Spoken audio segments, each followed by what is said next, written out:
SDM Balh Smritika Negi ने बलह के 2 school गोद लिए। एसडीएम स्मृतिका नेगी ने कहा, विशेष बच्चों को है विशेष सुविधाओं की आवश्यकता। सरकार द्वारा चलाए जा रहे अभियान अपना विद्यालय के तहत बलह एसडीएम स्मृतिका नेगी ने भांगरोट स्थित राजकीय प्राथमिक पाठशाला व राजकीय वरिष्ठ माध्यमिक पाठशाला घासनू को गोद लिया है। एसडीएम स्मृतिका नेगी ने कहा कि समय समय पर विद्यालयों जाकर जायजा लिया जाएगा।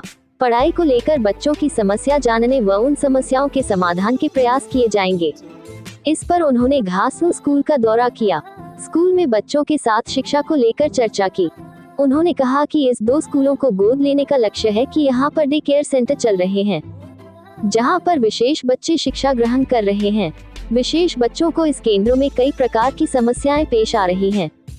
ये वह बच्चे हैं जो सही से बोल नहीं सकते, सुन नहीं सकते, सामान्य तौर पर आपकी बातों को समझना मुश्किल होता है। यहाँ कुछ करने की आवश्यकता है। इन बच्चों के लिए स्पीच थेरेपिस्ट, चिकित्सक व स्पेशल अध्यापकों की आवश्यकता की पूरा करने के प्रयास किए जाएंगे।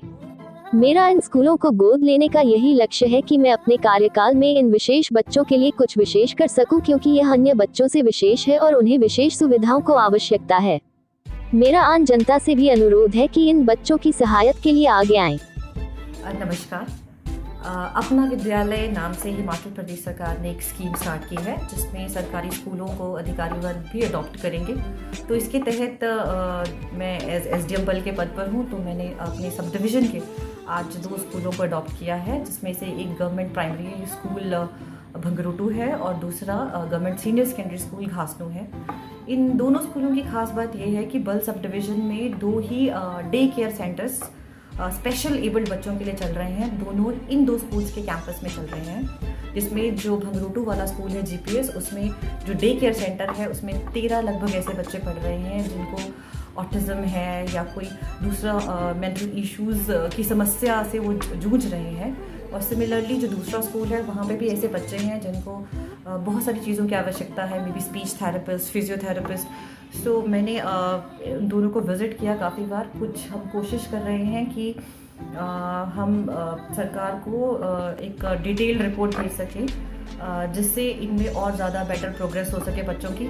इन स्कूल्स में बहुत सारी रिक्वायरमेंट्स है, बिकॉज़ ये बच्चे स्पेशल एबल्ड हैं, तो इनके लिए स्पेशल टीचर्स, स्पेशल एजुकेटर्स चाहिए होते हैं। टाइम पे इनको कुछ ऐसी फैसिलिटीज़ चाहिए जो दूसरे बच्चों से अलग है। तो मेरा इनको अडॉप्ट करने का यही लक्ष्य है कि मैं अपने कार्यकाल में जितना इनके लिए कर पाऊँ, बच्चों से इंटरेक्ट कर पाऊँ, साल में, महीने में, 6 महीने में जाके बार इनकी मेंटरशिप कर पाऊँ। मेरी आप लोगों से भी, आम जनता से भी ये रिक्वेस्ट है कि आप इन स्कूलों के लिए जो भी आप योगदान कर सकें। स्पेशल बच्चे हैं जिनको स्पेशल रिक्वायरमेंट्स हैं, तो आप सब भी इसके लिए आमंत्रित हैं। धन्यवाद।